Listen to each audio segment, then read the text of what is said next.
The world remembers men who refused to kneel, who stood their ground when lesser men would have crumbled. History is built on the backs of those who embraced the will to power, men who understood that fortune favors those who take what's theirs, not those who wait for permission.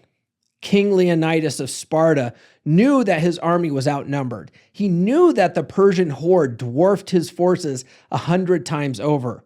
A weak man would have surrendered, would have begged for mercy, but Leonidas was not a weak man. He chose to stand, not because he thought he would survive, but because he refused to break. He led his 300 Spartans against an army of thousands, not as an act of desperation, but as a declaration. Death is nothing to a man who refuses to submit. He understood that true power is not measured in numbers, but in the unshakable will of those who refuse to bow. William Wallace did not come from nobility. He was not handed power, wealth, or an easy path. He fought for everything he had, and when Scotland was crushed under English rule, he could have accepted a life of quiet obedience. He could have surrendered to the way things were, but instead, he raised his sword. He rallied men who had lost hope, who had been conditioned to believe they could never be free, and turned them into warriors. He defied a king, stood against an empire, and carved his own fate out of sheer force of will. Even when he was captured, tortured, and facing certain death, he refused to beg, refused to submit. His final word was a battle cry, a command to every man who would come after him. Freedom! Ragnar Lodbrok was not born into greatness. He seized it.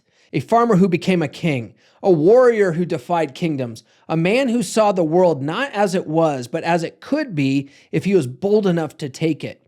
Where others saw barriers, he saw opportunities. Where others feared death, he embraced the chaos, turning battle into his proving ground. Ragnar led his warriors across the seas, raiding lands thought untouchable, pushing further than any Viking before him. He did not wait for history to write his name. He carved it into the bones of his enemies.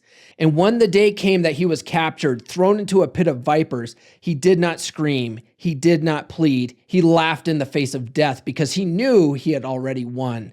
His legend would outlive his flesh. These men did not wait for greatness. They took it.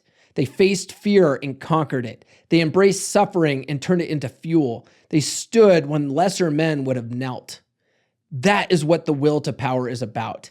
Not hoping, not wishing, but deciding, acting, and dominating. A man who understands this does not hesitate. He pushes forward. He leads. He refuses to kneel. Because in the end, the world does not remember the men who played it safe. It remembers the ones who refuse to be broken.